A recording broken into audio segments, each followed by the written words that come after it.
Yes.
Nine Kenyan engineers designed and developed Kenya's first Earth observation satellite that is set to be launched Easter Monday.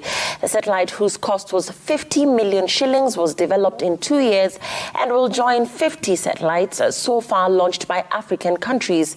Mashirima Kapombe met 3 of the 9 who say the launch is a milestone that Kenyans should own and be proud of.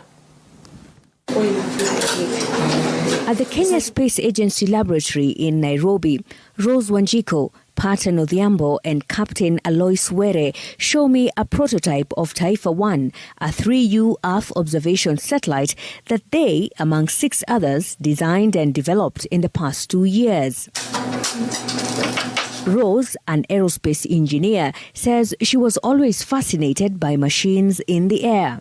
At first, I wanted to create the most safest aircraft. That's why I went into aviation. But her vision grew when she was recruited among 9 engineers to develop Kenya's first 3U nano satellite. As the project lead, the challenge was more compelling than her childhood dreams. And so the first thing the team had to go through is to be able to understand the space environment. What temperatures are we going to be experiencing for the satellite? What occurrences can happen, even the time of where the sun is positioned. Patan Odhiambo, an electrical and electronics engineer, graduated from Jomo Kenyatta University in 2019. He joined the team a year later when the project began.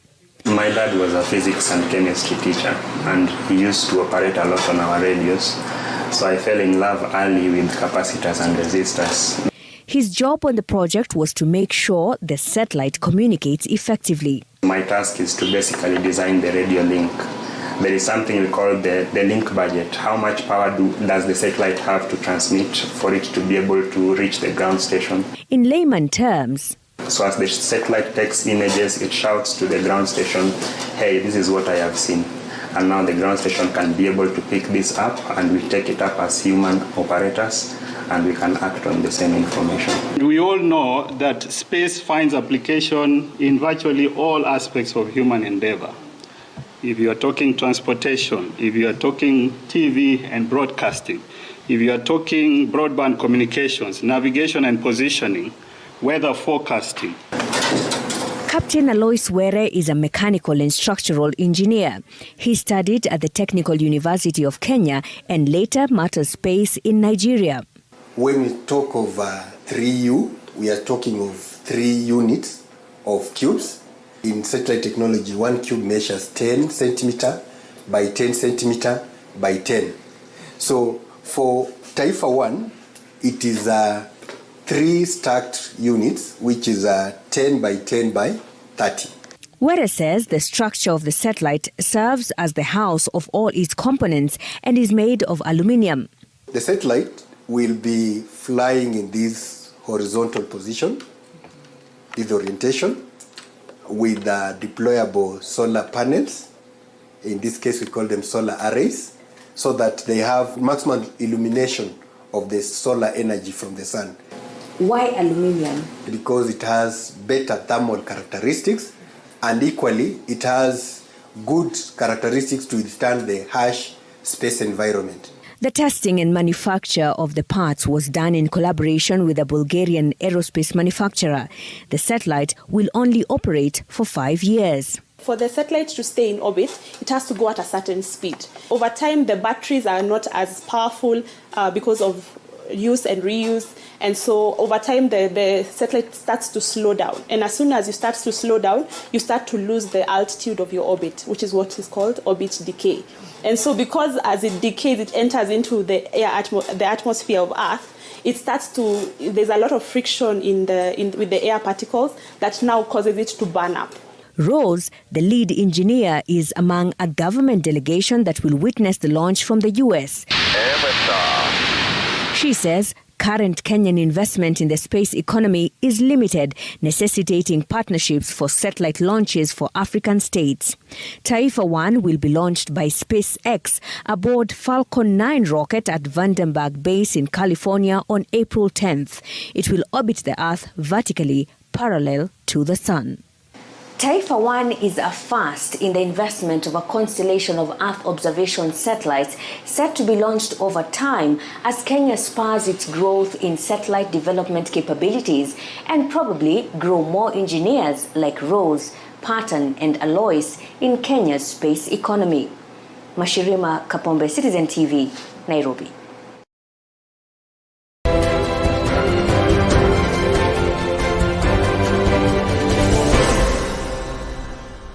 First Mauritian satellite, a CubeSat, MEASat-1, was successfully launched today on board the SpaceX Falcon 9 rocket mission, SARS-22/SPX-22, from the Kennedy Space Center in Florida at 5:29 p.m. UTC. The Mauritius Imagery and Radio Telecommunications Satellite 1, MEASat-1, was built by a team of researchers at the Mauritius Research and Innovation Council, MRIC, under the auspices of the Ministry of Information Technology, Communication and Innovation. The local amateur radio society also supported it in collaboration with experts from AAC Clyde Space UK. Mauritius was the winner of the third round UNUSA/JAXA Kibo Cube program in 2018. JAXA awarded the nation the opportunity to build and deploy a 1U Cube satellite through the International Space Station, ISS. In February, MEASat-1 was handed over to JAXA to be deployed from the Japanese experiment module, Kibo Cube on the ISS. The primary objective of the MEASat-1 is to acquire satellite technology through the design process, design review, assembly, integration and testing. In parallel, the MRIC has set up a ground station located at its premises in eBay, which will serve to control and operate the MEASat-1. This ground station will also allow the receipt of data and telemetry from other satellites. The ground station is being equipped with a flat-sat module, a replica of the 1U, enabling engineers to simulate all the required maneuvers before sending the command to the CubeSat. The flat-sat module is a key tool for the Mauritian engineers to design future CubeSats after the MEASat-1. The Mauritian MEASat-1 is Africa's second satellite in 2021, bringing the total number of African satellites to 44.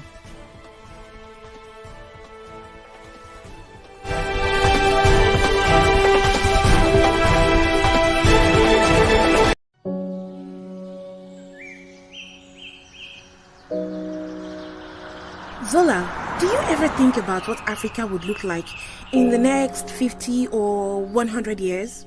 Africa? What's there to think about Africa? I mean, I'm here to figure out my life, not to talk of almighty Africa. Anyway, why do you ask? Well, given the situation of Africa in the past, and I wonder if things would get better by then. You know, I read in the news that in some parts of Africa, people don't even have access to good schools, proper healthcare, and even basic amenities everyone should have. 50 years is a long time, but I believe things will be better then. Me too. You know, sometimes I just wish I had the power to change things. As African youth, we have the power to create the Africa we want.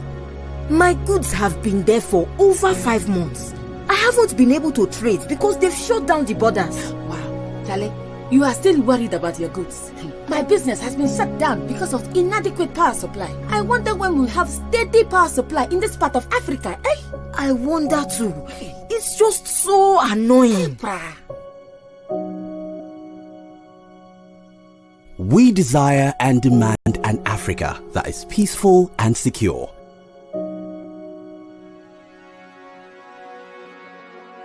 An Africa where young and old, men and women, girls and boys from all walks of life are united in their diversity. An Africa whose growth and development are sustainable and inclusive, benefiting and bringing prosperity to all its citizens. An integrated continent, politically united, based on the ideals of Pan-Africanism and the vision of Africa's Renaissance. An Africa where good governance, democracy, respect for human rights, justice, and the rule of law are the guiding principles of our societies. This is an Africa where we are confident in our identity, heritage, and culture, and shared values. Our very thriving Africa where young people contribute at all levels of society. And ultimately, an Africa which is an influential global player responsible for managing her resources and financing her peace and development.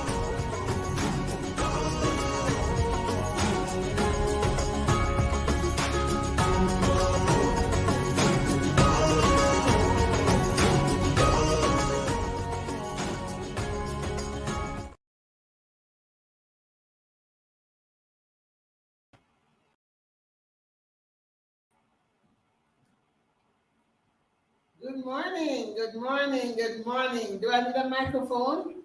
Probably not.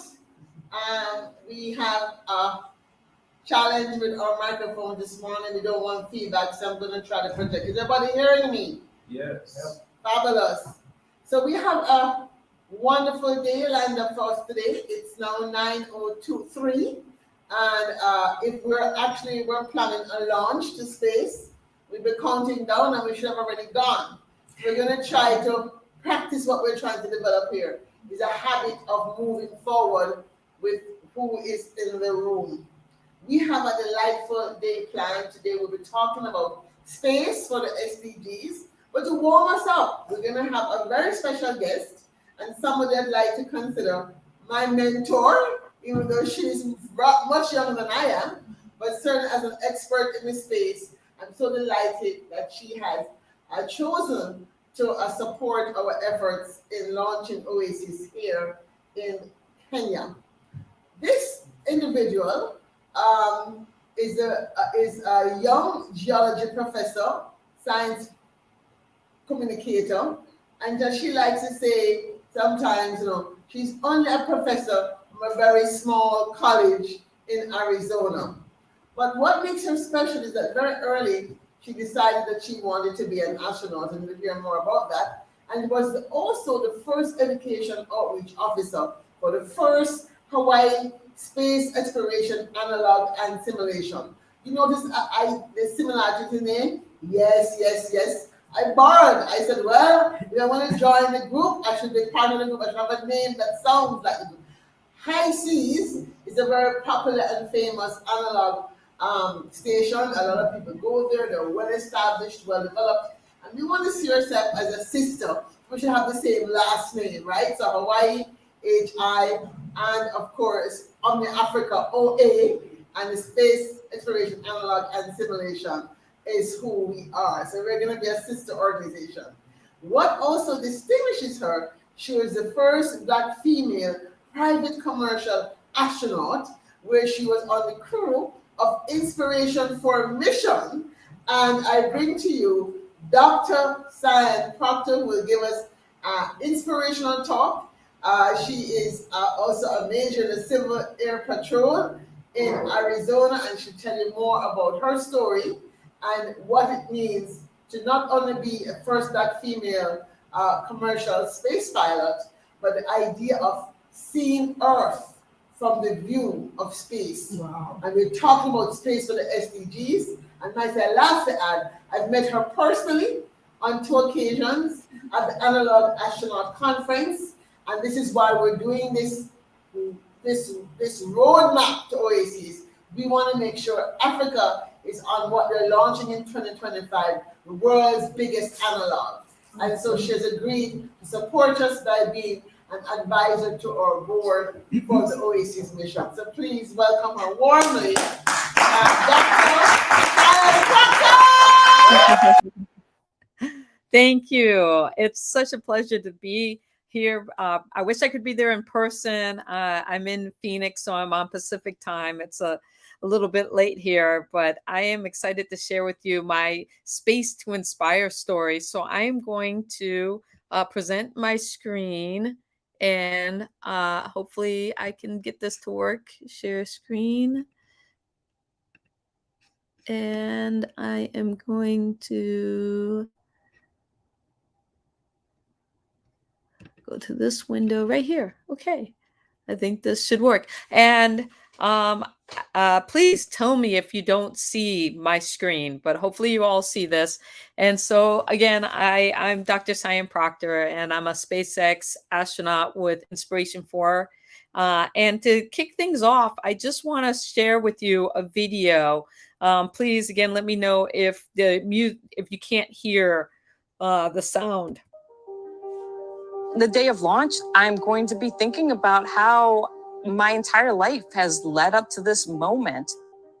I was born on the island of Guam, and the reason why I was born there is that my dad worked for the NASA tracking station. And so I feel like space has always been a part of me.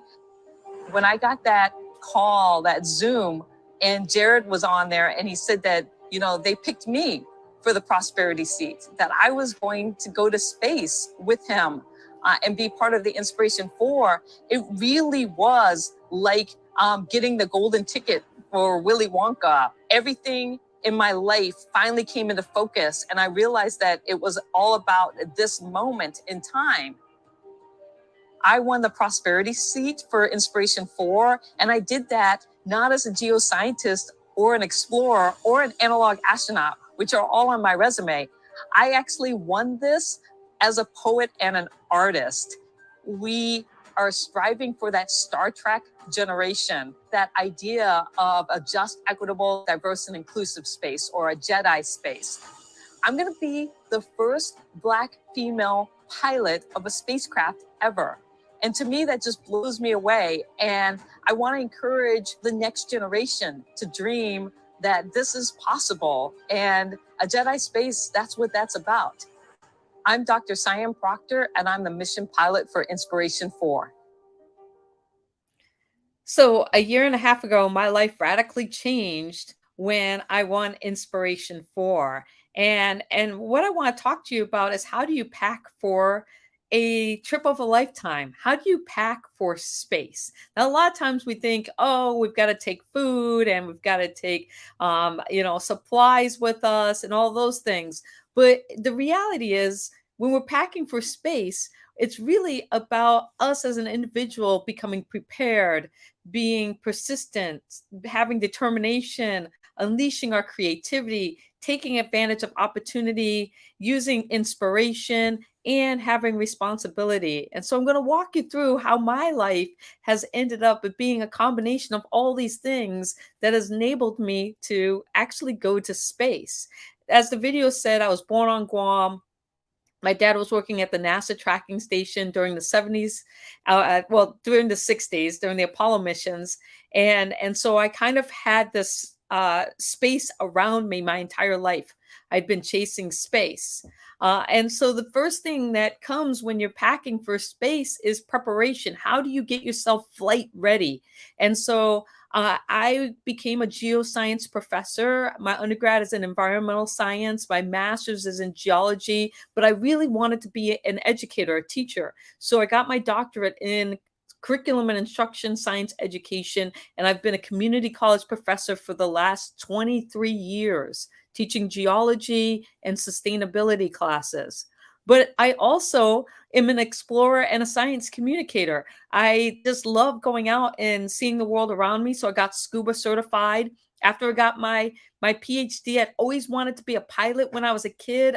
I wanted to fly and be an astronaut. That dream kind of slipped away.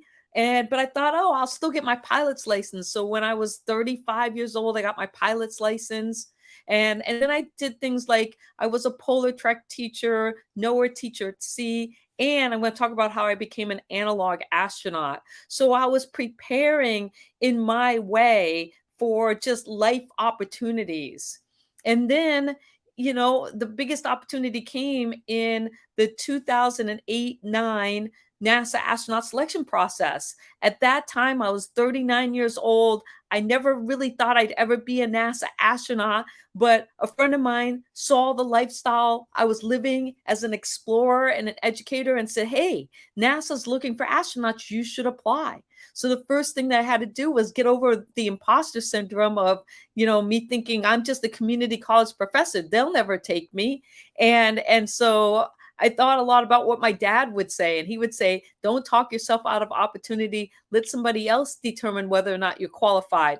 So I put in my application, and over that year, I went from qualified to the highly qualified to the first round interviews to the second round interviews, and then finally waiting for the yes/no phone call. And it was a heartbreaking no. I'm 39 years old, and I almost had my childhood dream come true by becoming a NASA astronaut. And I saw it slipped away when they said, no, sorry, we didn't select you. Please try again. And what I had to do, I had to figure out how to be persistent and work myself through this situation, because at the time it was really devastating. And I started turning my life upside down, thinking, how do I fit the mold of what they would select the next round? And then I realized that all I actually needed to do was go back to being the person I was, because the person that I was got me to the point where I was almost a NASA astronaut, down to that last 1% of the applicants. And so I rethought about this from being a negative, not being selected, to being a positive, and celebrating the fact that I was almost a NASA astronaut. And that enabled me to move forward in a really positive way. And this is where determination comes in. I decided that if I'm not going to be a NASA astronaut, I could still help advance human spaceflight by becoming an analog astronaut living in Moon and Mars simulations. And so I was very fortunate to be selected as part of the very first crew to live in the high seas habitat. Part of our training meant that we got to do 2 weeks at the Mars Desert Research Station. So I've lived in MDRS. Then I went to high seas for 4 months, investigating food strategies for long duration space flight.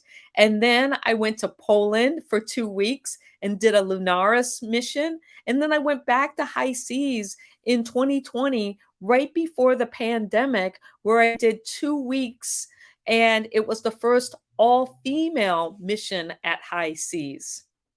And so I was really thinking about how do I help advance human spaceflight in my own way? And it was after the 2013 high seas mission that I started thinking about, how do we create community among all of the analog astronauts out there? I'd met so many people who are living in these Moon and Mars simulations, helping to advance human spaceflight. And there was no way that nobody was talking about how to organize us. And so I thought, wow, I am going to create a community and a conference. And so about 18, 19 is when I started working to try and pull this together. And it wasn't until the pandemic when I met Jazz, my partner, that I was able to finally pull this off. And I believe you're going to meet Jazz later today. I think she's going to be speaking. But we came together finally. We were able to create the Analog Astronaut Conference. The first one was virtual in 2021, and I actually missed it because I was training for space. But then the goal was always to have it in person and at Biosphere 2. And so we were able to do our first in-person conference in 2022, and it was a big success. And then in 2023, we had a new group of people come, and again, it was a really big success. But really what it's about is the community and bringing them together. So we started a community website where people can join and become members, and they can communicate and share ideas. And to date, we have just over 1,100 members in that community. And then, COVID hit, and you're like, what, how do I get through this? And I realized that it was my creativity that was going to get me through being in lockdown for the pandemic. And so I became a space artist and a poet while that would have been 2020, right in the middle of COVID. And so I started doing postcards with art on them and sharing them worldwide.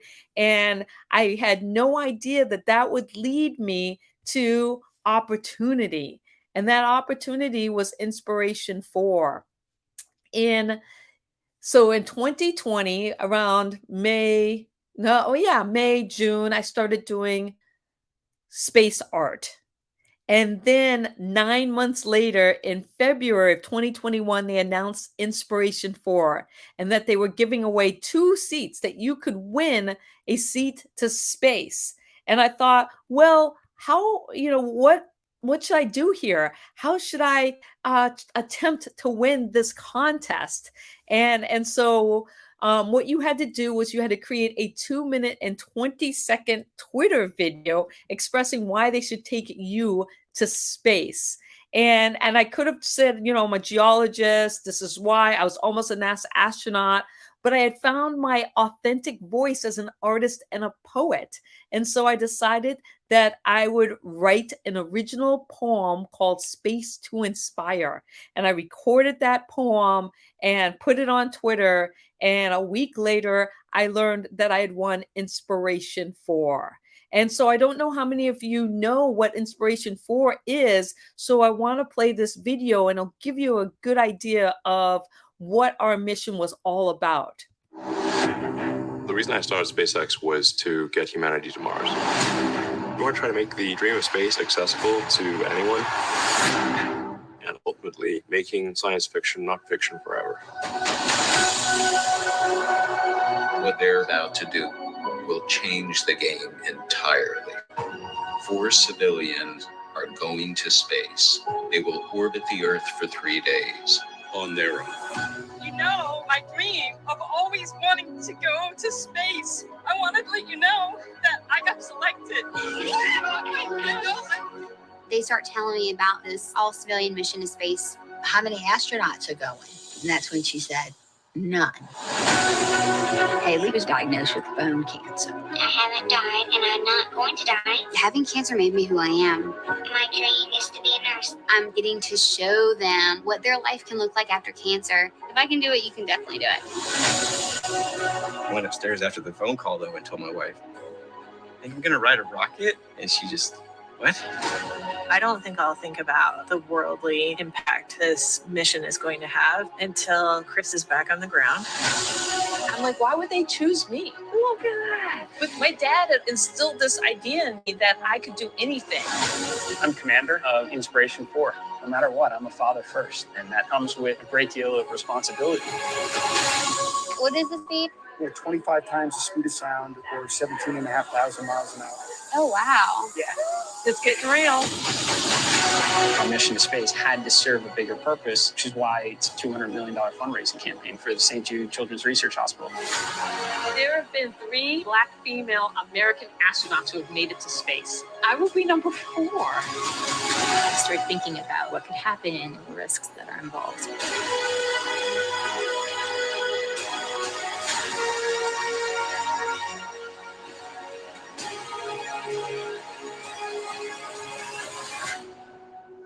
These people are you and me, and they will kick the doors open to space for the rest of us.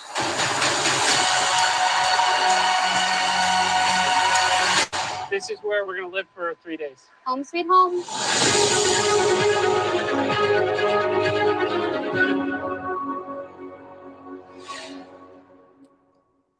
So right after I found out that I'd been selected, Jared said, "And I want you to be my mission pilot."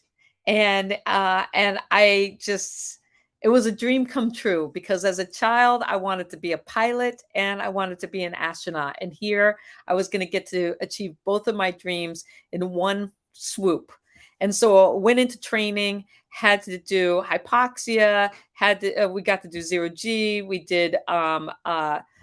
did crew cohesion. We did all of these training. I flew with Jared a lot, but most of my stuff was in the simulator at SpaceX with my commander, Jared, and being the mission pilot, figuring out all of the systems for the Dragon capsule and what we could and could not do. And then as a crew, we came together and we launched not even 6 months later after being selected. So contest ended at the end of February of 2021. We announced to the world that we were a crew in March, the end of March of 2021. We launched to space September 15th, 2021 for 3 days in a Dragon capsule and with a beautiful cupola or giant window at the top of our nose cone there of our spacecraft so that we could look back on Earth. And so we went to space for 3 days. This video was, this image was taken 14 minutes before launch. And I'm in the right seat and my commander's in the left seat there as the countdown is going. And people always ask me, was I afraid when the rocket launched? And I tell them, no, I wasn't afraid. I was ready. I was ready to go. I was far more afraid that this experience would be taken away from me, that I would get hurt, or I wouldn't qualify for the mission pilot seat, or I'd get COVID, or something would happen. So that by the time we got to that moment where we were lifting off, I was so ready to go. And going to space as an artist and poet was amazing because I got to paint in space. I got to draw in space. So I made the painting that's on the right. I did the full drawing and painted in the watercolors while I was on orbit.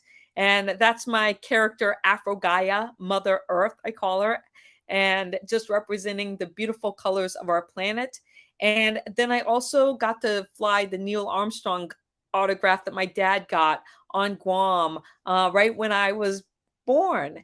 And neither of my parents got to see me make it to space, but they were still up there with me. The best part about being in space is what I call Earth light. All of the light on my face is Earth light. None of it is direct sunlight. It's all reflected light. So it's very similar to moonlight, only much more spectacular and beautiful. And just being able to be in low Earth orbit and be bathed in Earth light was transformative. And then you come back, and you've been packing your whole life for space, and now you got to come back and you got to unpack. And I remember when we splashed down, it was my Phoenix rising moment. We hit the water and I felt this enormous weight. It was my Michelle Obama becoming moment because I did it. They couldn't take it away from me. We had a successful mission and I was able to become the first African-American woman to pilot a spacecraft. And so I danced off the spacecraft.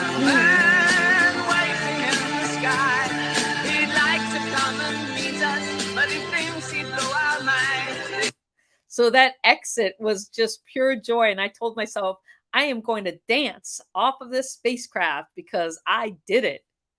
And then, of course, when you come back, you know, one of the things that you've got to unpack is that responsibility, becoming the fourth African-American woman to fly to space, not enough representation, and having this goal of creating a just, equitable, diverse, and inclusive space. This was a part of the poem that won me my seat to space, and really trying to develop this message of how do we go about creating Jedi space for ourselves, for our family, for our friends, for our communities, and ultimately for when we go to the moon, Mars, and beyond. But it starts here on Earth, creating that Jedi space around us.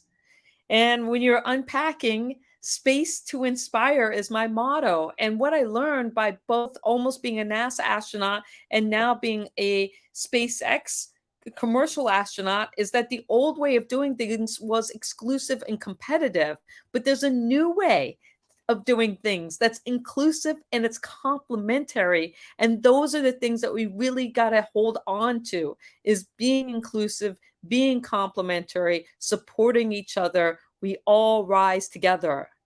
So Space to Inspire is also about solving for Earth. When we solve for space, we solve for Earth.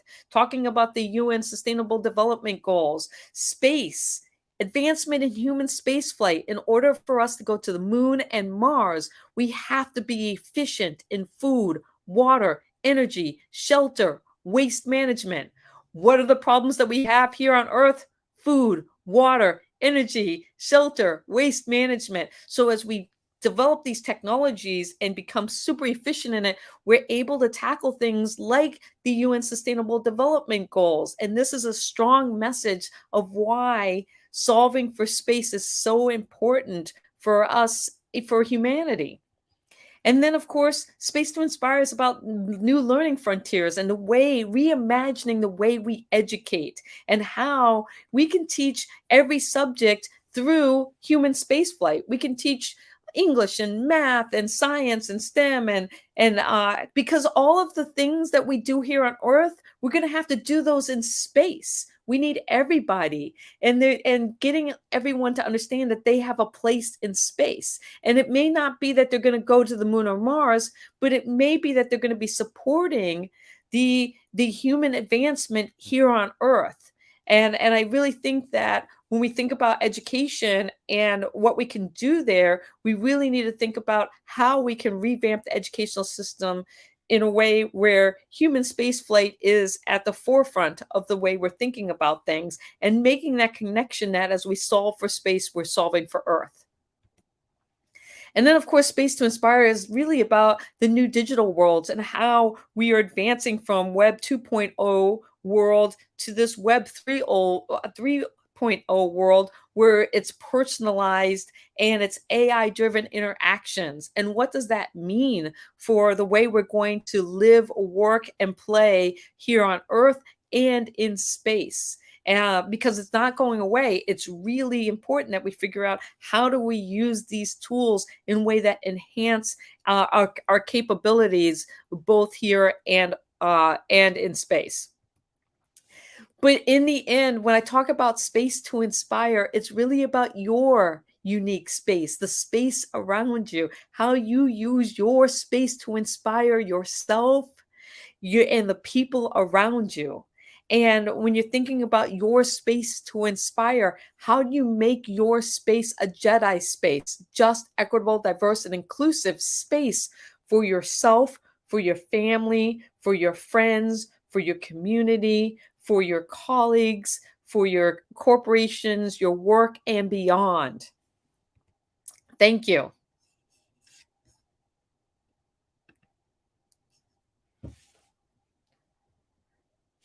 I was trying really hard to be within 12 minutes. There was a lot to go there. You were fantastic.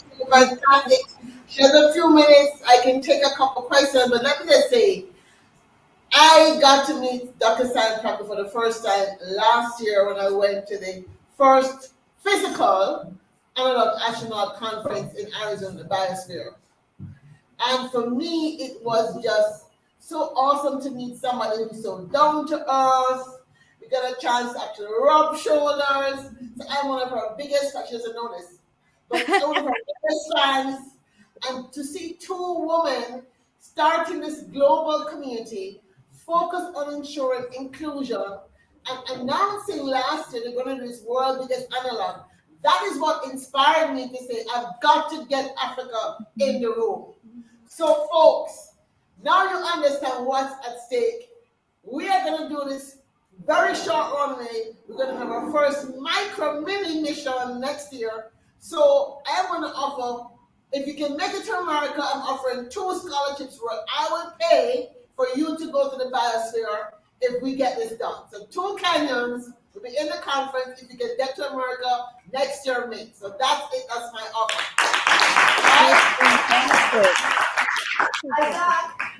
We're talking about global analog. So anybody has a question for Dr. Sian? And wait, come, let her see you. Let her see you. Come here. Oh, no mind. Sit here. And push your voice. Hi, Dr. Proctor. Hi. My name is Toby Thomas, and you're just a great inspiration. I wanted to ask you, having this goal of going to space for so long, and then finally achieving it, what was the next step after that? Because I know so much we chase our dreams, and that's our main focus. And after we achieve, it's like, what's next? So, like, what helped you to create what was next for you after achieving this goal? Yes, that's so important. And I feel, and this is where creativity is so important. I found, I like to think of myself as being can you hear me? Oh no, did I freeze? Okay, we can hear you now. We can hear you now. Okay. And so, am I coming through okay? Yes. Okay. Yes. And so creativity is such an important part. I realized that was something that had been missing. And I found my authentic voice through my art and poetry. And so now I have these like fresh eyes and the way I see the world. And so I've been doing a lot of art. So this is a piece of mine that I'm a metallic artist and really working on how do I share my experiences in a way. I've done it as a science communicator, but now I want to do it as an artist and a poet so that I can reach more people, a much more diverse group of individuals through my art and poetry to share that space to inspire message and creating that Jedi space.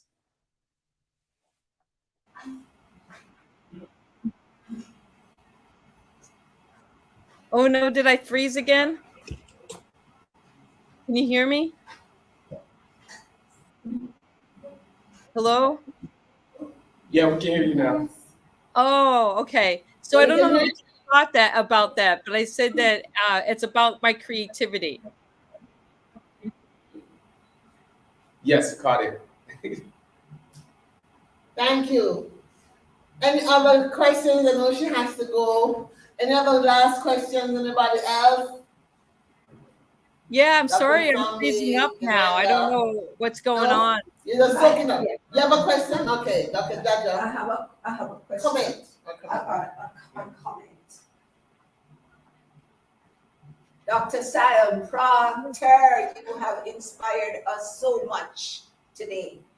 And what it reminds me of is that when you have a dream, as Thoreau said, move confidently in the direction of it, and you will pass invisible boundaries and meet with unexpected success in common hours.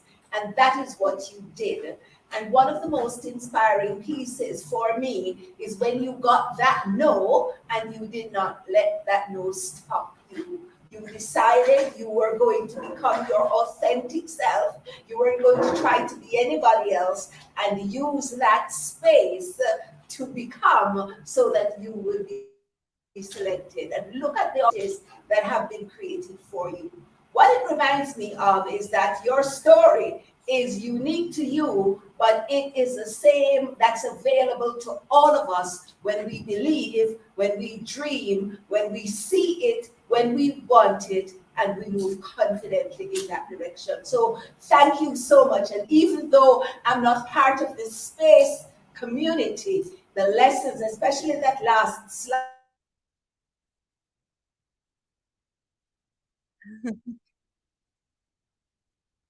in order for us to succeed. So thank you, and we wish you blessings in overflow in all the dimensions of your life. Thank you. Thank you. Thank you so much. I appreciate it so much. Well, folks, that's a way to start our morning. We want to thank Dr. Sian Proctor again for joining us, and just to say thank her publicly for, I don't have the time, but I'm willing to be an advisor on the Oaseas Initiative board. Wow. So thank her again for that. Thank you, and we'll be talking. Thank you. Thank you, and have a wonderful rest of the conference. Again, wish I could be there in person. Have a great day. Awesome. Yes, yes, yes. What a way to start our morning, folks. Young people in the room. Kenyans, are you inspired? Are you ready? Are you ready? Yeah. What's stop talking? 5 break. 5 minute break, yes. So, is there any coffee here? Ready for everybody wants to take a bio break? Before we get Take started some on the steps. session. Have your blood circulating.